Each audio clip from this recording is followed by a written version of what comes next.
نبی اکرم سرور دو عالم نور مجسم شفیع معظم رسول محتشم شاہ آدم و بنی آدم صلی اللہ تعالی علیہ وسلم کی بارگاہ میں درود و سلام بھیجنا یقیناً بے شمار فضائل و برکات کا ذریعہ ہے اور بندے مومن کے لیے بلندی درجات کا سبب بھی ہے۔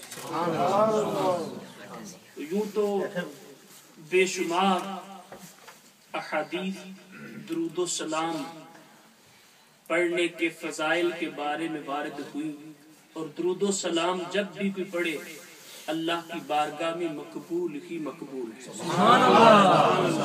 لیکن ایک خاص نسبت کہ آج ہم میلاد النبی کی محفل میں بیٹھے تو اس میں آنا اور آ کر اپنے آقا کی ذات پر درود پڑھنا کیسا؟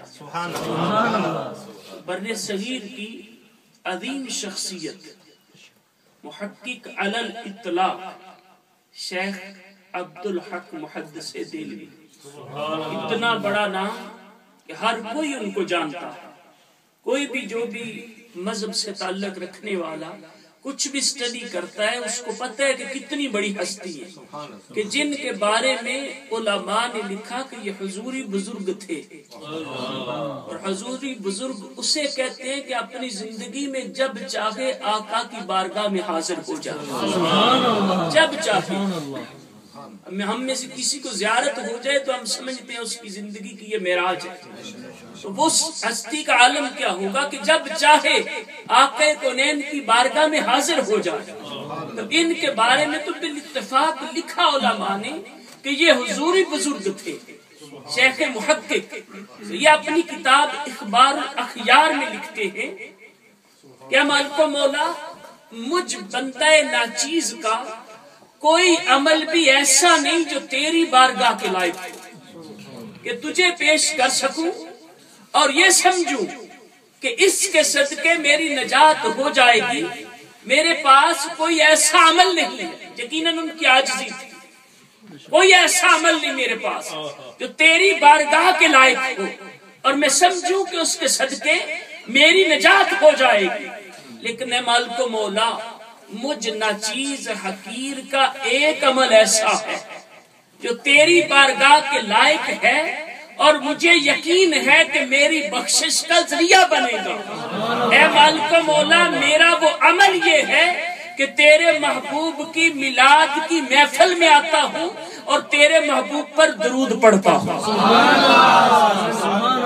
یہ شیخ محقق عبدالحق محدث دہلوی رحمت اللہ تعالی علیہ اپنی کتاب اخبار الاخیار میں لکھ رہے ہیں، تو خود اندازہ کریں کہ اتنی بڑی ہستی اگر اپنے کسی عمل پر فخر کر رہی ہے یا کسی عمل پر اعتماد ہے تو وہ عمل یہ ہے کہ میلاد مصطفیٰ کی محفل میں آنا اور اپنے آقا پر درود و سلام پڑھنا۔ اللہ تبارک و تعالی ہمیں کثرت سے محفل میلاد میں شرکت کرنے اور کثرت سے درود و سلام پڑھنے کی توفیق عطا فرمائے۔ اور پھر اس انداز سے بیٹھنا ایک تو ہمارے ذہن میں ہونا چاہیے کہ بعض اوقات ہمیں کو پوچھتے ہیں کہ یہ کیوں کرتے ہیں، ہم پریشان ہو جاتے ہیں اور یہ کرنا صحیح نہیں ہے جو آپ کرتے ہو۔ ہم کیا کرتے ہیں؟ آپ محفل میں آئے، پہلے آپ نے تلاوت سنی، پھر نعتیں سنی، آقا کونین کا ذکر سنا، اور اب انشاءاللہ ان کے فضائل سنیں گے اور سن رہے ہیں۔ اس میں پوچھ لیا جائے کہ کون سی چیز غلط ہے، کون سی چیز غلط ہے؟ کیا تلاوت کرنا، آقا کونین کی ثنا کرنا، یا ان کے فضائل میں جو حدیثیں ہیں ان کو بیان کرنا؟ کون سی چیز غلط ہے؟ اگر ایسی کوئی غلط ہے واضح اللہ ان کے فضائل کو بیان کرنا تو پھر قرآن پڑھنا بھی چھوڑنا پڑے گا کہ رب تو ان کی فضیلتیں بیان کر رہا ہے۔ وَالضُّحَىٰ وَاللَّيْلِ إِذَا سَجَىٰ۔ امام جعفر صادق رضی اللہ تعالیٰ عنہ فرماتے ہیں کہ ٹھیک ہے مفسرین نے لوگوں نے تفسیریں کی کہ اس سے مراد چاشت ہے، لیکن اہل بیت اطہار کے عظیم امام جعفر صادق رضی اللہ تعالیٰ عنہ کہتے ہیں کہ وَالضُّحَىٰ سے مراد آقا کونین کا چہرہ مبارک ہے، اور واللیل سے مراد آپ کی زلفیں ہیں۔ تو رب فرما رہے وَالضُّحَىٰ وَاللَّيْلِ إِذَا سَجَىٰ، اے محبوب تیرے چہرہ انور کی قسم اور تیری کالی زلفوں کی قسم جب بل کھا کے تیرے ٹنکے پہ آ جائے۔ امام جعفر صادق یہ کہہ رہے تو یہ تعریف نہیں تو اور کیا ہے۔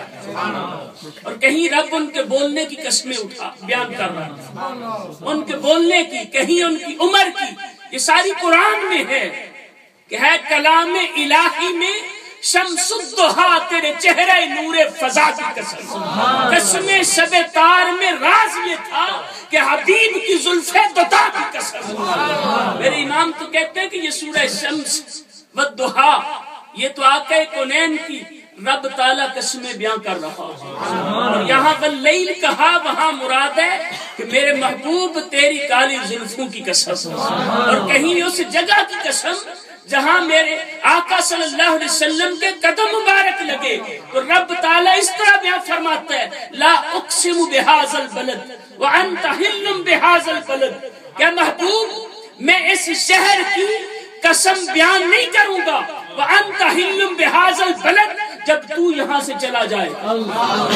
اور دوسرے انداز سے جب کہا مفسرین نے کہ یہ لا زائدہ ہے تو اقسم بہذا البلد، اے محبوب اس شہر کی قسمیں بیان کر رہا ہوں وانت حل بہذا البلد کہ اس شہر میں تو رہتا ہے۔ یہ تعریف نہیں تو اور کیا ہے۔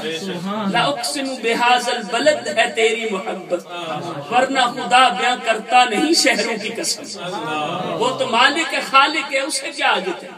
تو ہم بیٹھ کر اپنے آقا کی ثنا کرتے ہیں اور رب کا شکر ادا کرتے ہیں کہ رب ذوالجلال نے ہمیں اپنے آخری نبی عطا کی، ہمیں ایمان کی دولت رب تعالیٰ نے عطا کی، اور یہی تو باتیں پورا قرآن پڑھ کے دیکھ لیں کہ جن پر رب ذوالجلال نے احسان جتلایا۔ لقد من اللہ للمؤمنین اذ بعث فیہم رسولا، کہ تحقیق یعنی قسم بیان کی کہ کوئی شک نہیں اس میں لوگوں کہ رب نے تم پر احسان کیا ہے کہ تم نے اپنا عظمت والا رسول بھیجا، اور دوسرا مقام وہ جہاں احسان جتلایا فرمایا رب کا تم پر احسان ہے کہ تمہیں ایمان دیا۔ ان دو باتوں پر رب ذوالجلال نے احسان جتلایا۔ اس کے علاوہ پورا قرآن پڑھ لے کہیں احسان جتلانے کا ذکر نہیں، منع فرمایا تو انہی دو باتوں پر۔ تو ہم شکر کرتے ہیں کہ رب تعالیٰ نے ہمیں اپنے محبوب کا امتی بنایا اور ہمیں ایمان عطا کیا، اور اس طرح اکٹھے بیٹھ کر رب کا شکر ادا کرنا یہ سرکار کے صحابہ کی سنت ہے۔ المعجم الکبیر نسائی شریف ترمذی شریف کی حدیث کہ آقا کونین صلی اللہ علیہ وسلم اپنے کاشانِ نبوت سے باہر تشریف لائے، دیکھا کہ صحابہ اکٹھے بیٹھے ہیں تو آقا کونین فرماتے ہیں میرے صحابہ ما اجلسکم، کس چیز نے تمہیں بٹھایا ہے، اس طرح اکٹھے ہو کر کیوں بیٹھے ہو، کیا کر رہے ہو؟ تو صحابہ نے عرض کی جلسنا نذکر اللہ و نحمدہ علی ہدانا لدینہ ومن علینا بکا یا رسول اللہ، کہ آقا ہم بیٹھ کر رب کا ذکر کر رہے ہیں، رب کی حمد بیان کر رہے ہیں اس بات پر کہ رب نے ہمیں ایمان دیا ہے اور آپ کا امتی بنایا ہے۔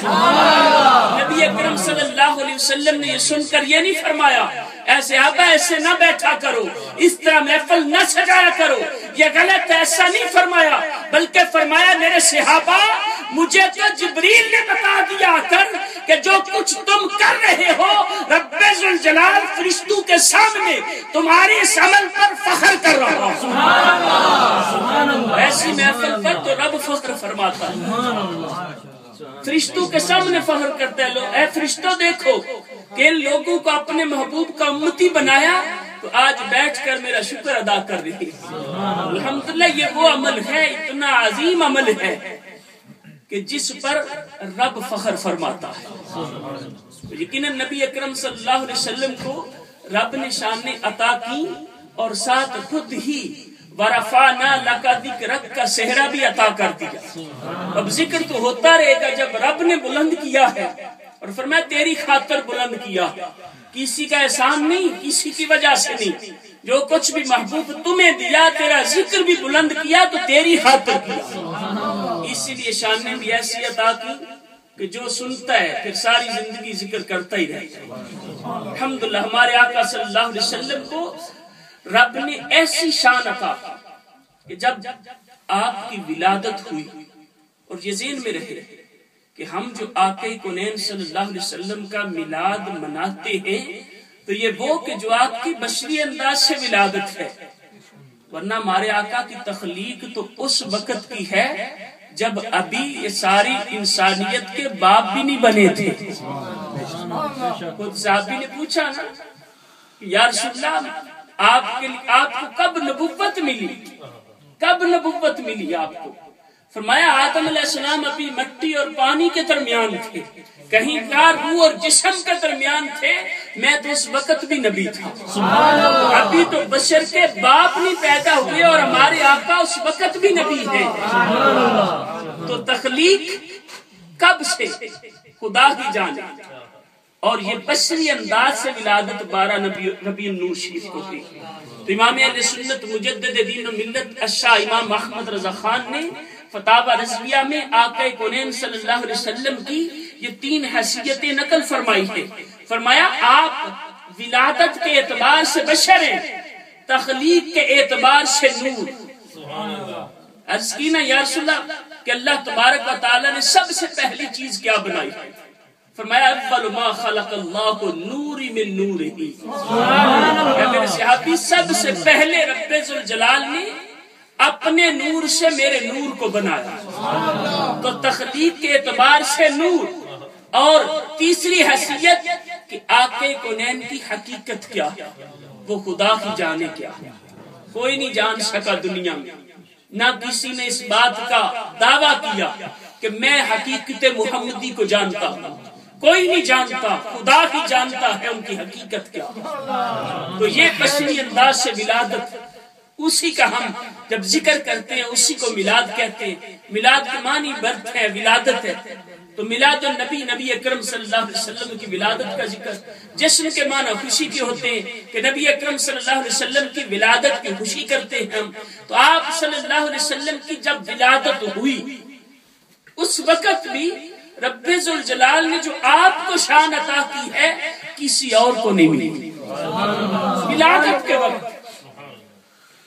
ایک تو حضرت عثمان بن ابو العاص، ان کی والدہ وہاں موجود تھی، کہتی ہے کہ جب آقا کونین صلی اللہ علیہ وسلم کی ولادت ہوئی تو میں نے دیکھا کہ آسمان کے ستارے اتنے قریب آ گئے، اتنے قریب آ گئے، میں سوچنے لگی کہ شاید یہ میرے اوپر گرنے لگے۔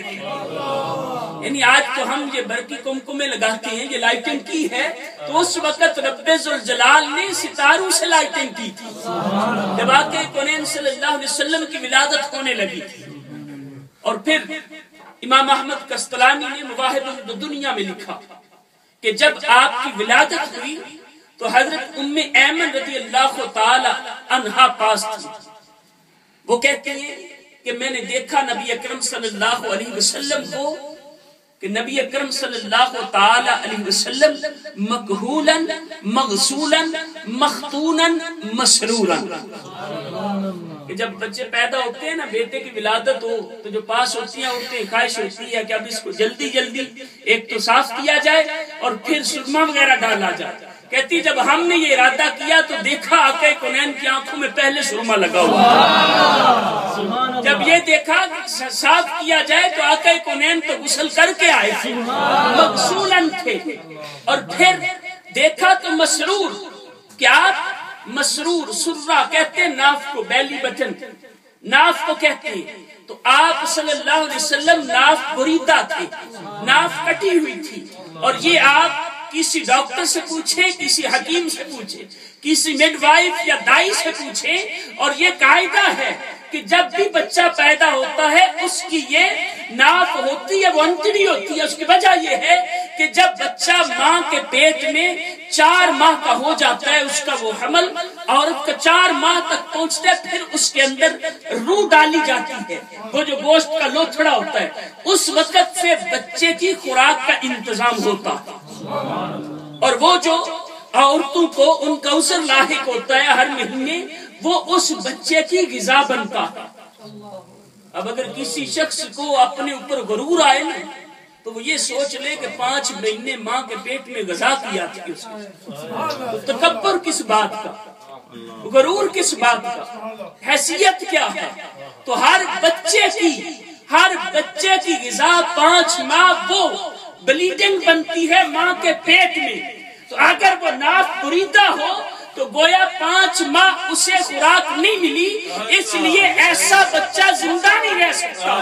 حضرت ام ایمن کہتی ہیں جب میں نے دیکھا کہ نبی اکرم صلی اللہ علیہ وسلم ناف بریدہ ہیں تو میرے دل میں بات آئی کہ یہ بچہ تو زندہ نہیں ہو سکتا، ناف بریدہ ہے. میں نے کہا کہ میں حضرت آمنہ کو بتاؤں کہ تمہارا یہ بچہ زندہ نہیں کہ ناف بریدہ ہے. اسی وقت عاطف غیبی سے آواز آئی، ام ایمن ہماری بندی آمنہ کو پریشان نہ کرنا کہ ان کا بچہ زندہ نہیں بلکہ وہ ہمارا محبوب ہے، نور ہے. ماں کے پیٹ میں بھی ہم نے اس کی خوراک نور ہی رکھی.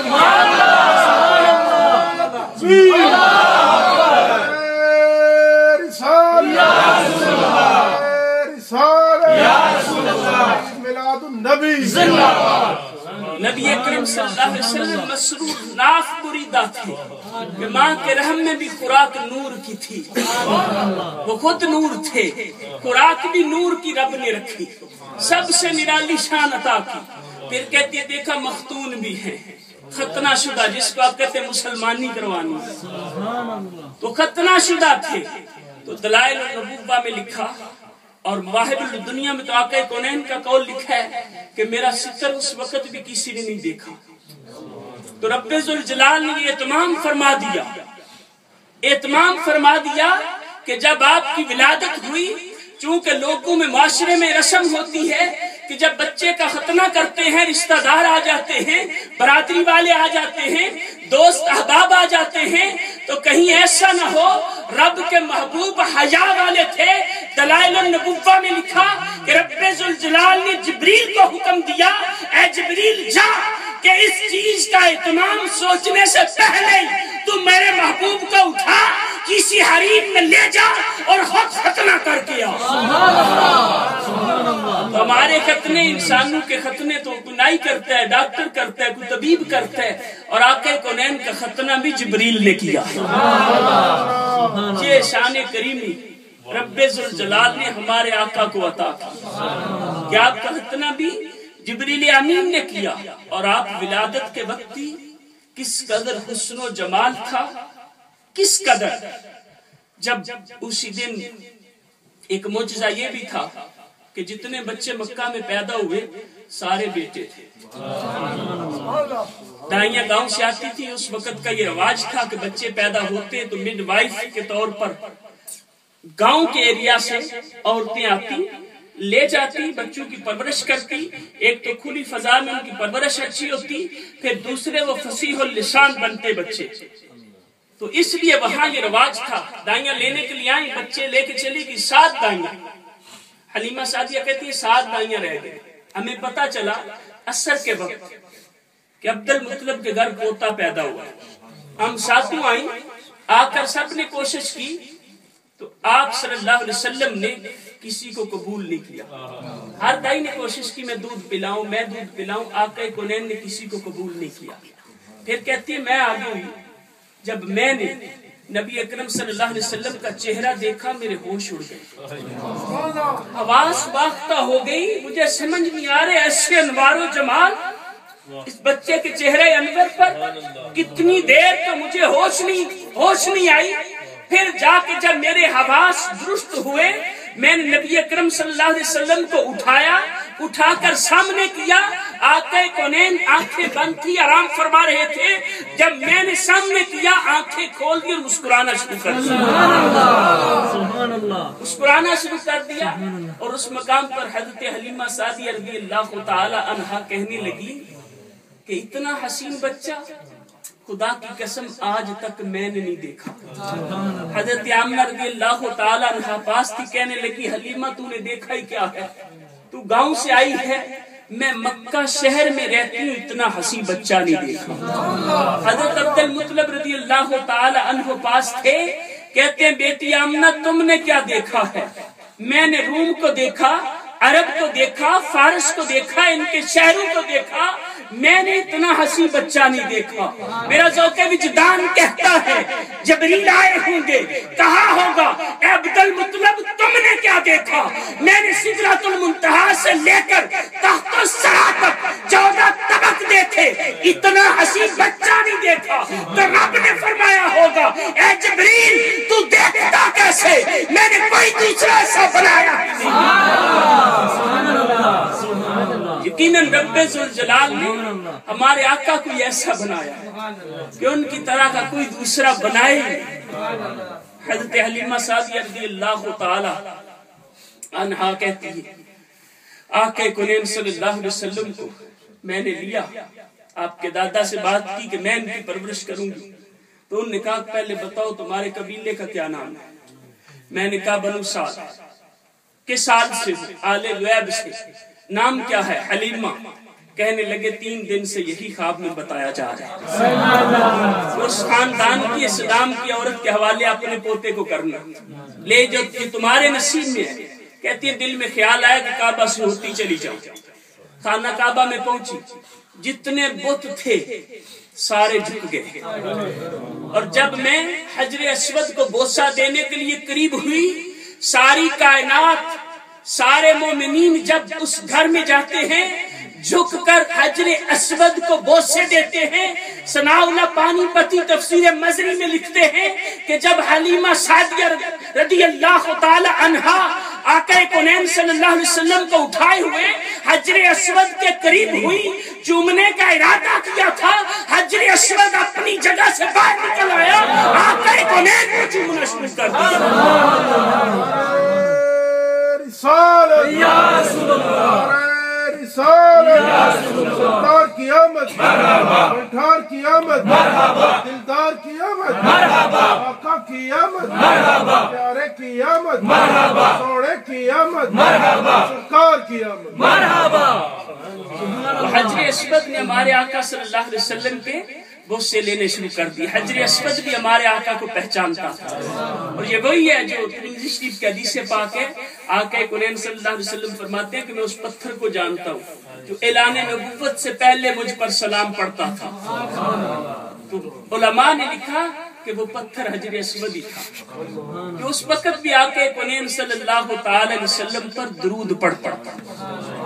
تو رب ذوالجلال نے ایسی شان اپنے محبوب کو عطا کی ہے، اور ایسی شان عطا کر کے کتنی بڑی شان عطا کی کہ بڑے بڑے مرتبے ہیں انبیاء کے، بڑے بڑے مرتبے ہیں۔ کوئی کلیم ہے، کوئی خلیل ہے، کوئی نجی ہے، کوئی صفی ہے، کوئی کلمت اللہ ہے، لیکن حبیب اللہ ایک ہی ہے۔ ہمارے آقا صلی اللہ علیہ وسلم رب کے حبیب ہیں، اور ابراہیم علیہ السلام رب کے خلیل ہیں۔ اور خلیل اور حبیب میں کتنا فرق ہوتا ہے۔ قرآن پاک میں رب ذوالجلال نے فرمایا نا کہ اللہ تبارک و تعالی نے اتخذ اللہ ابراہیم خلیلا، کہ ابراہیم علیہ السلام کو اپنا خلیل بنایا ہے، اور ہمارے آقا صلی اللہ علیہ وسلم رب کے حبیب ہیں۔ تو اس میں علماء نے وضاحت کی کہ خلیل اور حبیب میں فرق کیا ہے۔ تو ایک تو عربک گرامر کے اعتبار سے بہت بین اور واضح فرق جو گرامر والے جانتے ہیں وہ یہ کہ ہم یہ کہہ سکتے ہیں کہ ابراہیم خلیل اللہ، لیکن یہ نہیں کہہ سکتے اللہ خلیل ابراہیم۔ لیکن جب باری حبیب کی آتی ہے تو دونوں طرح درست ہے۔ محمد حبیب اللہ، اللہ حبیب محمد، دونوں طرح درست ہے۔ پھر فرمایا کہ خلیل وہ ہے جس کو رب کا قرب ملا ہے لیکن کسی کے واسطہ سے ملا ہے۔ حبیب وہ ہے جس کو رب کا اعلیٰ قرب ملتا ہے اور ڈائریکٹ ملتا ہے، بغیر کسی واسطہ کے ملتا ہے۔ خلیل وہ ہے جو اپنی امت کی مغفرت کی آرزو میں التجا کرتا ہے کہ والذی اطمع ان یغفر لی خطیئتی، التجا کرتا ہے۔ اور حبیب وہ ہے جس کی امت کے لیے رب خود مجدے سناتا ہے کہ لِیَغْفِرَ لَكَ اللَّهُ مَا تَقَدَّمَ من ذنبک وما تاخر، کہ اے محبوب تیرا رب تو یہی چاہتا ہے کہ تیرے اگلوں کو بھی بخش دے، پچھلوں کو بھی بخش دے۔ اور خلیل وہ ہے کہ جس کو مانگنے پر ملتا ہے، حبیب وہ ہے جس کو رب بن مانگے عطا کرتا ہے، خلیل وہ ہے کہ رب کی رضا جوئی کے لیے، رضا چاہنے کے لیے بیٹے کو لٹا کر اس کی گردن پر چھری چلا دیتا ہے، پرواہ نہیں کرتا، رب کی رضا چاہتا ہے۔ اور حبیب وہ ہے کہ نماز کے اندر ہو، دل میں خیال آئے کہ ہمارا قبلہ بیت المقدس نہیں خانہ کعبہ ہونا چاہیے، تو رب ذوالجلال اسی وقت قرآن نازل کرتا ہے، قد نرا تقلب وجہک فی السماء فلنولینک قبلۃ ترضاها، اے محبوب ہم تیرا چہرہ آسمان کی طرف اٹھتا دیکھ رہے ہیں، ہم اسے قبلہ بنا دیں گے جسے تو چاہتا ہے۔ سبحان اللہ، نماز کے عالم میں قبلہ بدل دیتا ہے اپنے محبوب کی رضا جوئی کے لیے، کہ میرے حبیب کے دل میں یہ بات آ رہی ہے کہ ہمارا قبلہ بیت المقدس نہیں خانہ کعبہ ہونا چاہیے، تو رب نماز کے عالم میں فرماتے محبوب جو تیری رضا ہے تو ادھر ہی منہ کر لے۔ نماز کے عالم میں حکم ہوا تھا، نماز کے عالم میں سب پھر گئے تھے۔ اور امام راضی تفسیر کبیر میں کہتے ہیں کہ کلہم یطلبون رضائی وانا اطلب رضاک یا محمد، خدا کی رضا چاہتے ہیں دو عالم، خدا چاہتا ہے رضائے اللہ تبارک و تعالی اپنے محبوب کی رضا چاہتا ہے۔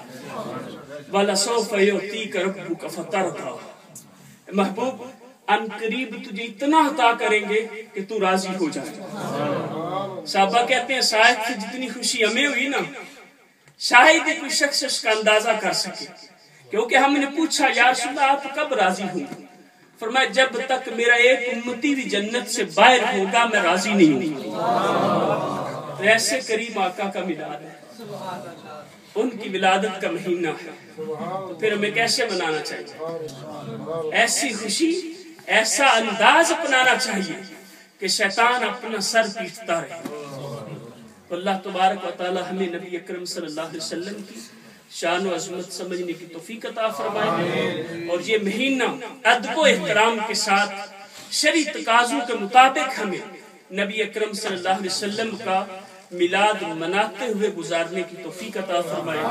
آمین بجاہ نبی الامین صلی اللہ علیہ وسلم۔